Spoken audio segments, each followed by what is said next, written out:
Well, hey there, folks. John Duffin here with Duffin Media. Thanks for staring at my photo for the last 30 seconds.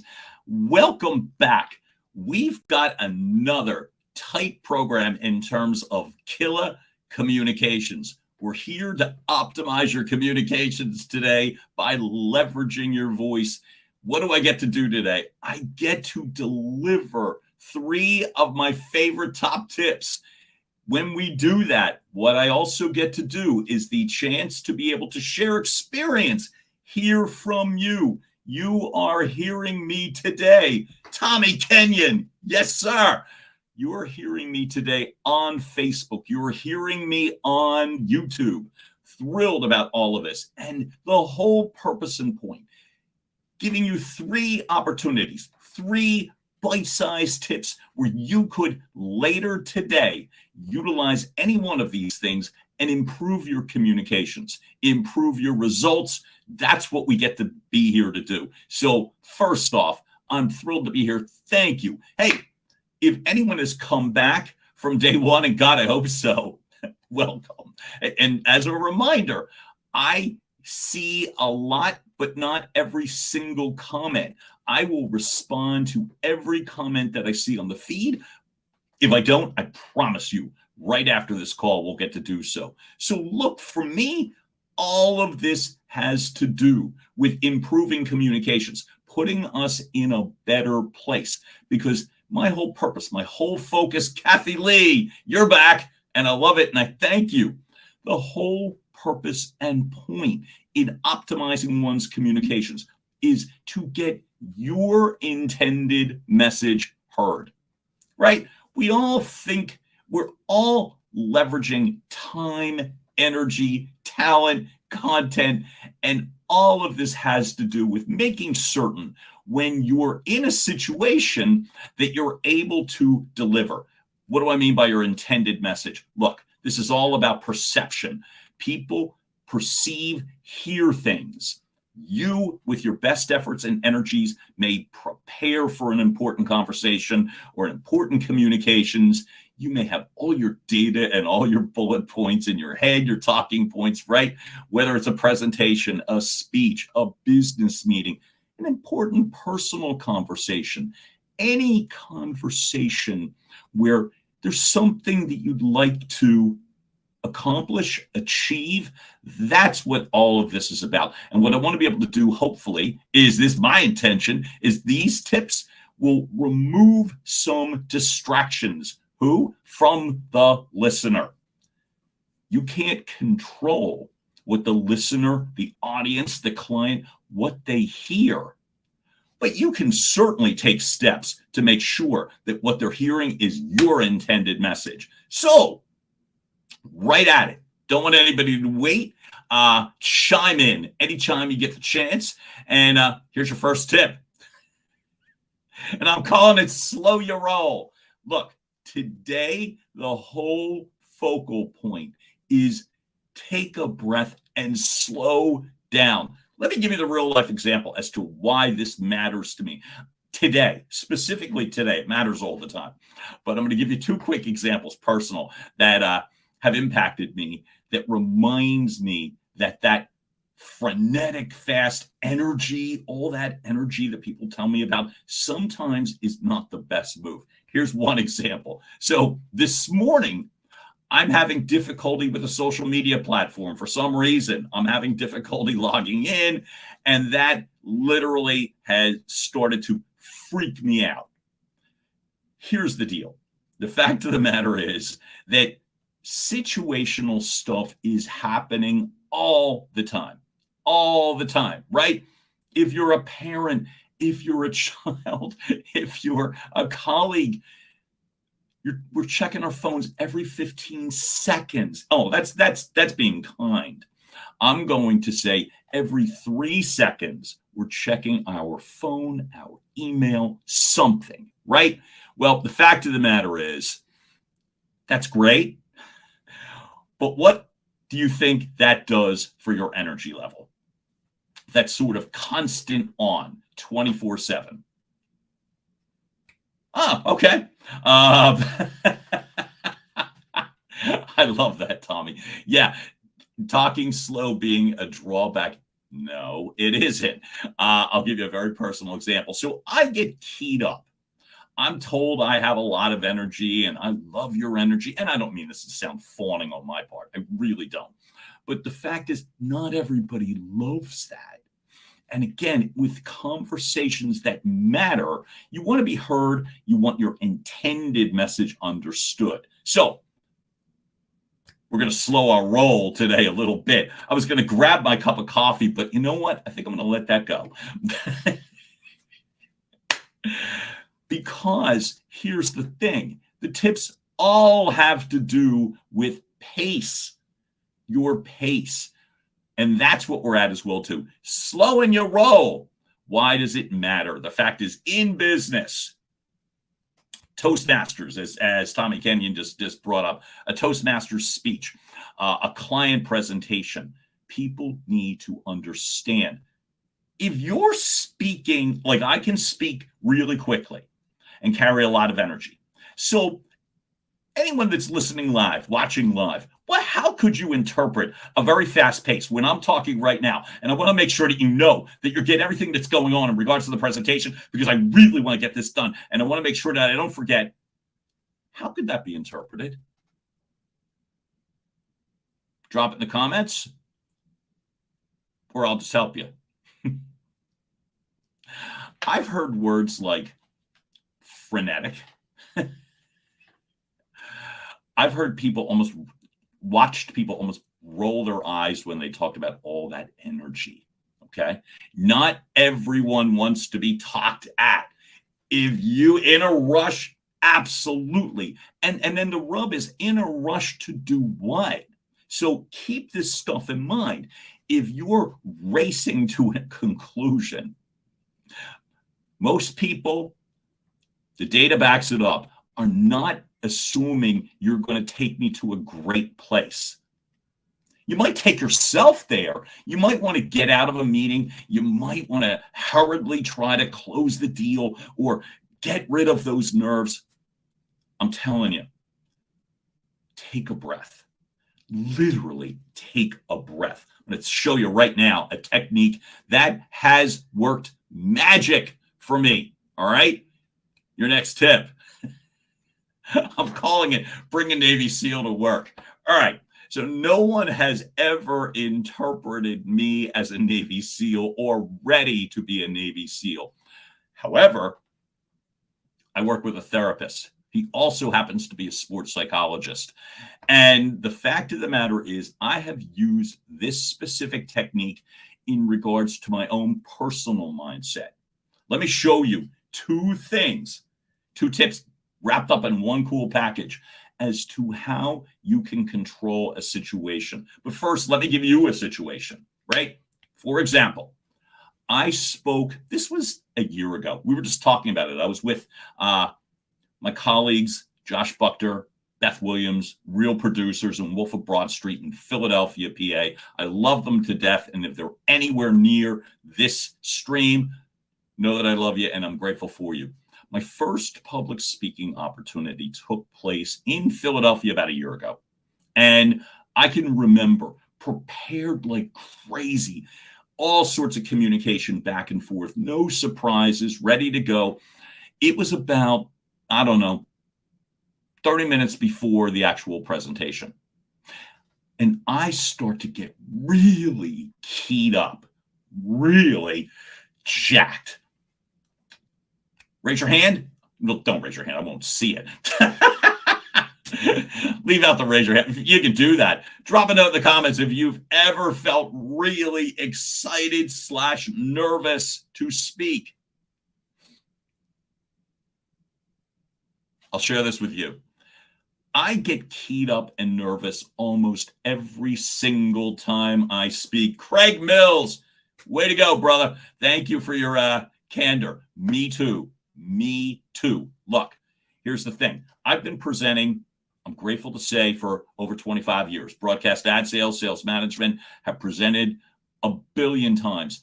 Mostly every time I've gotten keyed up.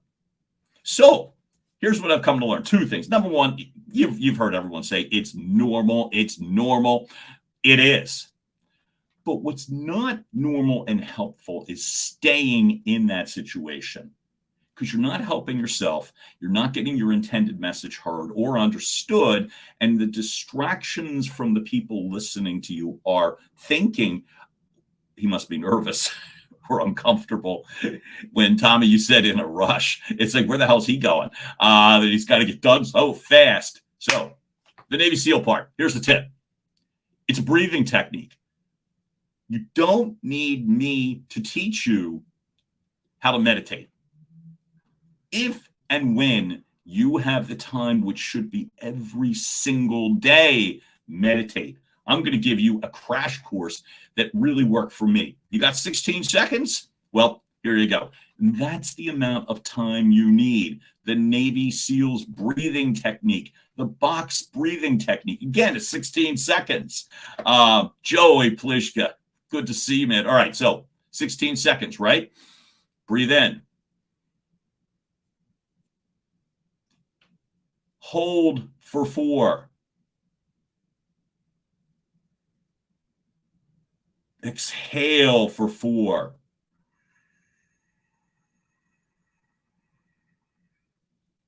Hold again for 4. And in 16 seconds, this is the technique that Navy SEALs use to bring themselves out of panic situations. Life and death panic situations. Now, speaking is not a life or death panic situation, nor am I trying to pretend it is one. But the fact of the matter is, as you calm yourself, what you get to do is deliver the message the way you wanted to deliver it, naturally and organically. When I use the term conversational as a tone, how do you interpret that? Speak a little more conversationally. What are some of the traits and or, the words that come to mind? Somebody sounds conversational. How do you think they sound? Natural, easy, confident, engaged. Those sorts of traits really compel someone to listen to you. The relaxed, exactly right, Kathy Lake, is really off-putting when you're trying to deliver a message. So, how do I know? I've done it. Let me give you 2 critiques that people gave me years ago. Both of them were compliments, by the way, but I certainly wouldn't take them as such. I remember I do voiceover work. I'm proud to say I get to do voice narration, and a voiceover coach had come in from out of town and was leading a training session. And I'm speaking. It's Saturday morning, right? And he comes up to me and he's like, "John, do you drink coffee?" And I think this was my answer. I think, right? Yes. He's like, "You might want to back off." Conversational is most of the commercials that you hear now. People don't speak as announcers, and no one wants to be spoken at. Sandra Lee, yay, yay, yay. I'm so glad you are here. So, the technique, give yourself 16 seconds of peace. There's your tip, right? Deliver the breathing technique, focus. You want a bonus tip? We're going to go back to the Navy SEALs, right? Bringing Navy SEALs to work. Well, you can. Here's what you can do. Oh, bonus tip, by the way. Do not frantically run into a presentation or a speech with no time. Don't come barreling into a room because you're bringing all your life problems with you. My LinkedIn isn't working properly. My LinkedIn isn't working. Oh my God, I've got to get all this done. Oh, I've got that event at 5 o'clock. People hear and, more importantly, feel all of that. So the tip, the breathing technique, but here's your bonus. We're calling it a body of evidence. You have one. I have one. Every single person has a body of evidence. What is that? Let me give you an example. For me, everybody has something cool they've done in their life, something that they feel good about. Now, by the way, this is also from author, my therapist, and sports psychologist, Joseph Dowling, who wrote the book called Zonefulness. The body of evidence technique is this. You got something cool that you've done? Don't worry about how cool it is or is it good enough? It is. Lean into that thought during those 16 seconds. What are you doing? In essence, you're sealing the deal. I'll give you a personal example, and you don't have to be impressed by it. Most people aren't, but I like it, right? So I have run marathons. I've run about a half dozen. And I can remember the first marathon where I crossed the finish line. And then I can remember the next one, and this is the one where I was in Berlin, Germany. Yeah, Berlin, Germany. This one shows up and is going to run a marathon. And of course, I'm all keyed up and out of my mind and all that. And then come to a place where I realize I'm going to finish. And the music is playing at the finish line, and I'm crossing. I'm going to cross it. My time was terrible, but who cares? I ran a marathon in Germany, and I can picture the song that was playing, Pink's song that was playing. She was just in town last night. I can hear the music still. I can feel the energy. I was in tears when I was crossing that finish line. Couldn't believe I did it. And as I said, the deal is this. We're not in a competition. My story doesn't have to be your story. You don't have to find the best one. Find any one. Think of that during those 16 seconds. So again, number one tip, the Navy SEALs body of evidence breathing technique. It's 16 seconds. Allow yourself the freedom to have 16 seconds. Lock in the effectiveness with the body of evidence thought. What is it that you've done? Now, you've done these two things. What would you think that does, not just for your demeanor, but your actual speaking voice? How do you think that would impact the next words that you're going to say?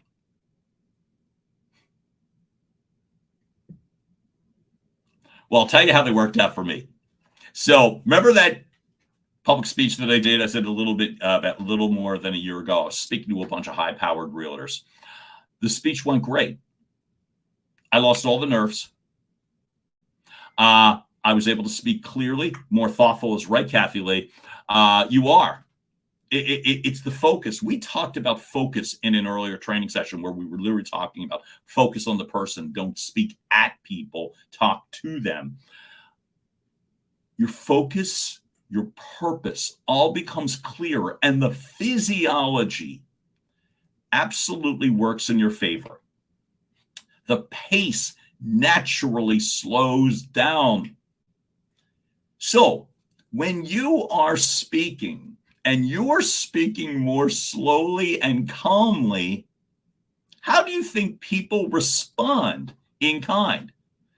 And Tommy Kenyon, if you're still on, don't tell me that everyone ran away from you because you speak slowly. I know Tommy Kenyon now, and I am a massive fan. And to me, that's the beauty.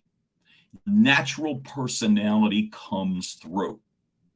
Because people, especially if they don't know you well, if they know you well, sometimes they're going to give you the benefit of the doubt. But these tips allow people the chance to get to hear, oh, Chris is here. Yes, yes, yes. I love it.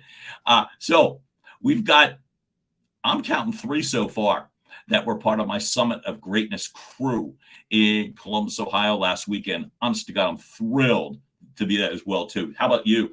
It is great. Chris, Craig, Tommy so far. And yeah, Tommy Kenyon helps you to focus on bringing the value to the audience. My God, Chris, you're here. That's the main thing.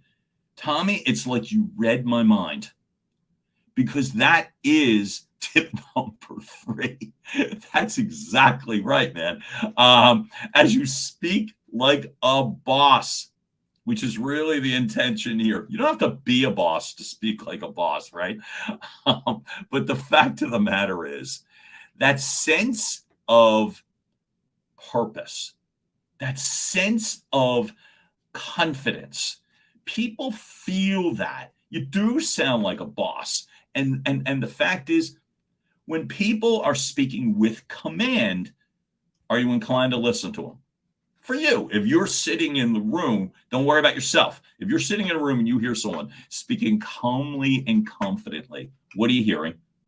Sandra, I'm loving all of this, and I'm glad you're getting value from that. That makes me happy. The speaking, oh, the power of the pause is right. See, I'll share from my own personal experience. When I'm speaking frenetically, yeah, if you know me well and we're somewhere fun, I'll give an example, like some of the networking stuff and the fun stuff that we did at that Summit of Greatness last weekend. Yeah, I was getting keyed up and great, right? But you want to be careful, because not everybody understands where you're coming from. And worse, they often don't care, because they're bringing all kind of baggage too. So if they're all bringing baggage, and then they've got to worry about your frenetic pace, I guarantee you're not getting the benefit of the doubt. Unless you're with friends, of course. Unless you're with friends. And by the way, that pause being your speaking superpower, that's exactly right, Tommy. And Kathy Lee, definitely leaders exude this. I don't know any real powerful leaders that speak at a pace, because we've got, right? Enthusiasm is one thing. Now, for me, I'm lucky because I happen to have a lot of energy. So when I dial back, let me give you an example, another example, right, of the situation. One of my very favorite people in the world, she is family to me. Not to mention, she is a serious pro in the world of advertising, public relations, and events. And it's my friend Karen Crane from Crane Communications. A long time ago, I gave a pitch presentation in her old office building years ago. And I remember it was an early meeting. I think it was like an 8 a.m. meeting, right? So we didn't have time to jack myself with a pot of coffee. Here's what she said to me after. She goes, "Oh my God, I thought you were great. I think you present better when you're tired." So when I first heard that, I'm like, okay, but I get it. And she's a pro. And the message was abundantly clear. You don't have to worry. People are not going to think like I would think, you're stupid. No one's thinking that. No one's going to think you don't know the answer because you're speaking slowly. And if I only, no one's talking about that. You're speaking with confidence. These pauses that my cool colleagues are talking about today, ingenious. When we go back to slowing your roll, right? Which to me is so terribly important. All of this is reading the room. Like when I delivered that speech for Philadelphia's Real Producers at the awards gala, that was a 10-minute solid speech. The fact of the matter is that I found people to speak to. My pace naturally slowed. And don't worry that you're going to go too slow. You won't. But you can go too fast. So times that I've gone fast, and you may understand or relate. If I don't know something, I tend to go more quickly. Here's a case in point. We were talking in an earlier training session where that the company that I used to be with, Univision Communications, loved every bit of it. Used to have a lot of what a colleague called nutrient-dense presentations. Love the terminology. It also was a lot. It was a ton of technical research. I didn't always know the technical research, and it intimidated me. So what I would do would be literally start rattling off the data. Why? To get to the end of it. You know what was my biggest fear? That somebody would have a question. So I'd be like, okay, and the data clearly shows that, and then you see somebody raise their hand, and then I'd want to die. I'd want to die. Like, oh my God, they have a question. And then I'm like, I'm not going to know the answer. And could you go back 2 slides to the part that was awful to me? So how do you solve that? Number one, know the data. Don't bring stuff in that you don't know inherently. Don't do that. If you don't know it clearly, don't it. 2, we talked in an earlier training about the power of I don't know. There's no problem with saying I'm unclear when a question comes. I'm a little unclear. I'm not 100% clear. I saw this. Most people will not look at you as less than or incapable. They will if you try to slam home points with speed and going off course. People see that as nerves. People see it as a lack of confidence. People don't like to be spoken at. I keep coming back to that. Talk to people, don't talk at them. So that racing to get through, slow it up. If it's a confidence thing, if it's a nerve thing, solve it with the breathing prior, the body of evidence. And the last that I would say today that has worked magically for me, present less. Here's the adage: less is more. In presentations, in communications. I'll give another personal example where it was like the earlier content videos that I would do to promote my business. This is a few years ago, right? And I would start doing videos, and I would do a couple of things. And number one was feel as if I had to answer every assumed question that was going to come. So I would go rambling on for an indefinite period of time on a video. And I guess I was assuming someone would watch it, and they didn't. Or they watched it for a second and realized it was just too much stuff.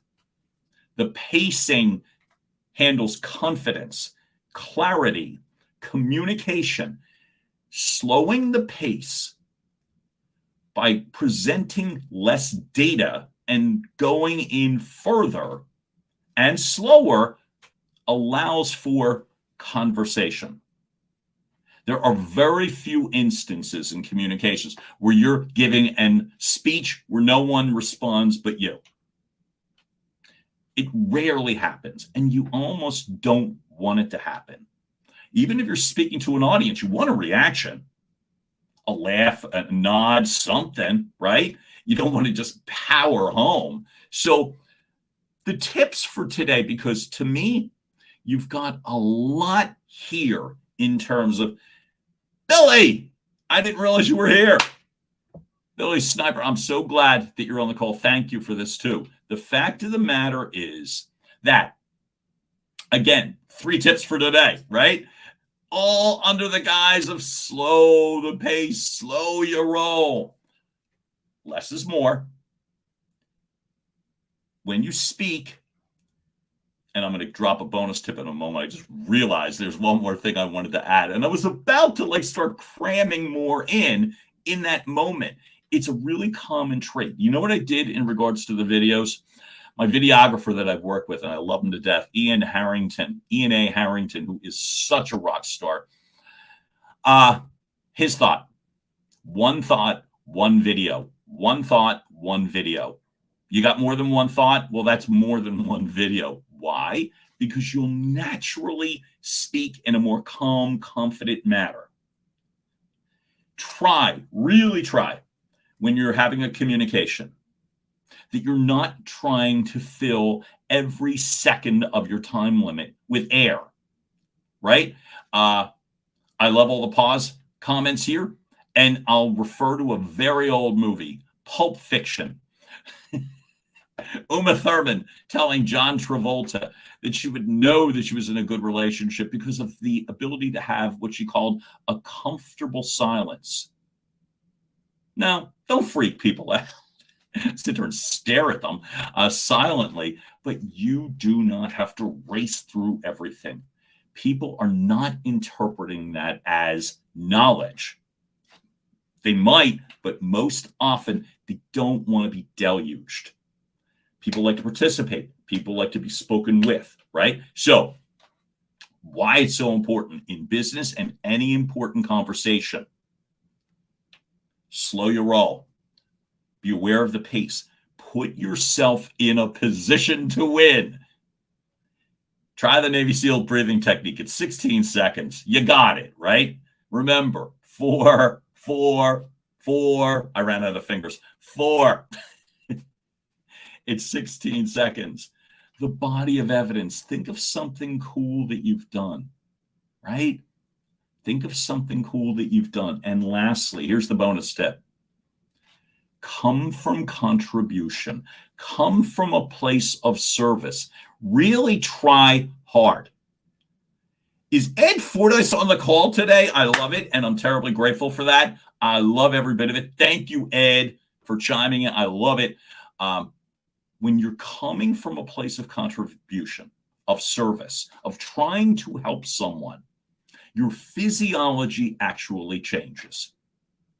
If you're trying to sell someone, close someone, I got to get this done. I'm going to get them. Blah, blah, blah. Things move, and not always in the way that you want. But the simple, like, I don't preach content, but obviously you have to say something. I don't preach content as a reminder because you got the content. You don't need me to tell you what to say. It's all there. But if you're coming from, like, just try the words. How can I help? Oh, I thought of this and I thought of you because I realized you wanted, it naturally slows you down, but it also puts a warmth in your voice. And to me, how can I support you, Tommy? Exactly. You say that differently, and it's the tone and the pace of your voice that people and people will believe it, right? But if you're racing to, okay, I can help you. If you want me to do that, or I'll do this. If you've ever heard sales presentations that roll like that, and I've actually delivered a couple early in my career, you don't want them.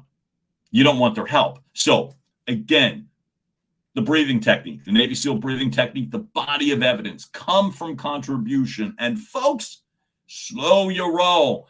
You will convey such powerful messages that people will want to hear you again, which is really the whole point. So when I talk about optimizing your communications, it's to get the results you want, to increase your sales, to improve your relationships, to deliver from a place of true authenticity, which then brings the confidence, which brings the clarity that we talked about before.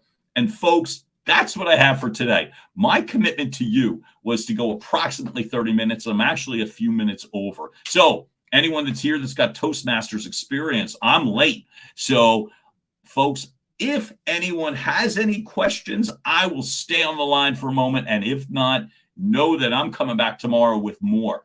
I hope you guys have a wonderful, wonderful afternoon. I thank you all. You all rock. Have a great day. Be well. Bye. And I'll stay right here for a moment. Okay? Bye.